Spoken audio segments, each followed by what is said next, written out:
పేరు సంతోష్ గౌడ్, ఎమ్మెల్యే ప్రకాష్ గౌడ్ వాళ్ళ అబ్బాయిని. నేను శ్రీయశ్రీ అనే అమ్మాయిని ఇష్టపడుతున్నాను. రీసెంట్గా మాకు జూలై 8న ఎంగేజ్మెంట్ కూడా అయ్యింది.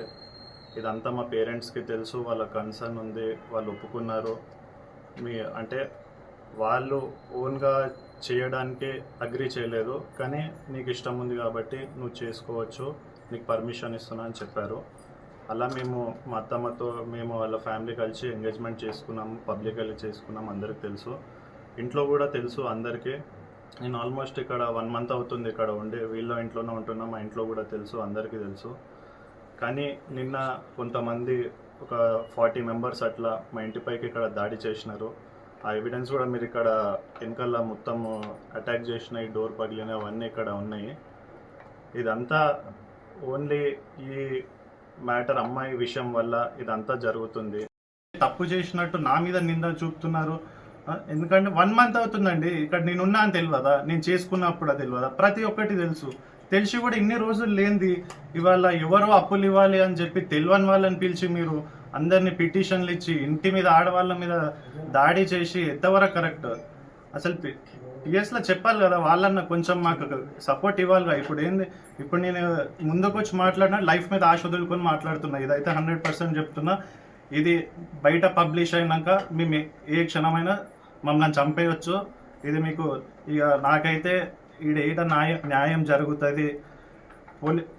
పిఎస్లో కానీ కోర్ట్ త్రూ కానీ ఎక్కడ కానీ న్యాయం జరుగుతుందని నేను ఎక్కడ అనుకుంటలేను. ఇంకా మా లైఫ్ పైన ఆశ వదులుకొని ఇవాళ మేము సరేగా చచ్చిపోయినా సరే మా మీద ఇంత చేసారు కదా అని మేము ముందుకు వచ్చి చెప్తున్నాము.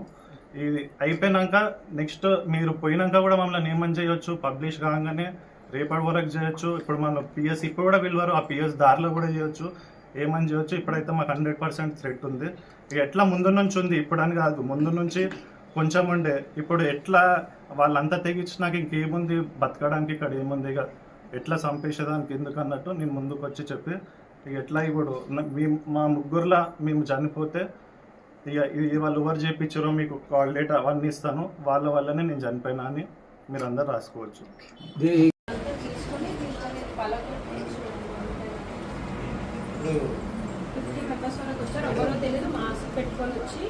నాకు ఇవ్వాలి అని అందరూ వాళ్ళ ఒక్కరికి ఇచ్చేది లేదు, 2-3 ఇచ్చేది లేదు. అది మేము యాక్సెప్ట్ ఇస్తే ఆంటీకి ఇవ్వాలి, అందరూ మాస్క్ పెట్టుకొని వచ్చి మాకు ఇవ్వాలి అని చెప్పి మాస్క్ పెట్టుకున్నా, మాస్క్ ఇస్తలేదు.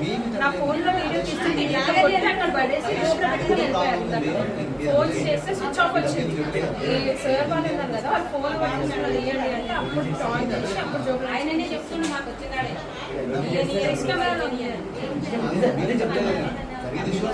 నా మీద అందరూ వస్తున్నారు అని చెప్తే నువ్వు నాకు ఇద్దరితో ఇప్పించి తీసుకున్నావు అని నాకు చెప్పాను. వాళ్ళని తీసుకొస్తే మమ్మీ మాట్లాడింది, నేను ఇవ్వాలి మీకు మనీ కాదు, నేను 6 months టైం పెట్టుకొని ఇస్తాను అని చెప్పి మమ్మీ చెప్పింది. వాళ్ళతో మాట్లాడింది. మళ్ళీ వేరే వాళ్ళు మాట్లాడుతున్నారు అది ఇది అని చెప్తే వాళ్ళకి ఫోన్ చేసింది డైరెక్ట్ మమ్మీ, నేను నీకు ఇవ్వాలి కదా మనీ వాళ్ళ ఇంటికి నువ్వు పోతున్నావా అని మమ్మీ అడిగింది. నేను చెప్పినా కదా నీకు 6 months టైం పెట్టుకున్నావు కదా, మనీ వాళ్ళ ఇంటికి ఎందుకు పోతున్నావు నువ్వు మమ్మీ అడిగింది. మళ్ళీ అయినా అప్పటికి ఇష్యూ చేస్తుంది ఈమె వాళ్ళ మమ్మీ, ఫుల్ ఇష్యూ చేస్తుంది. అప్పుడు మా మమ్మీ సీరియస్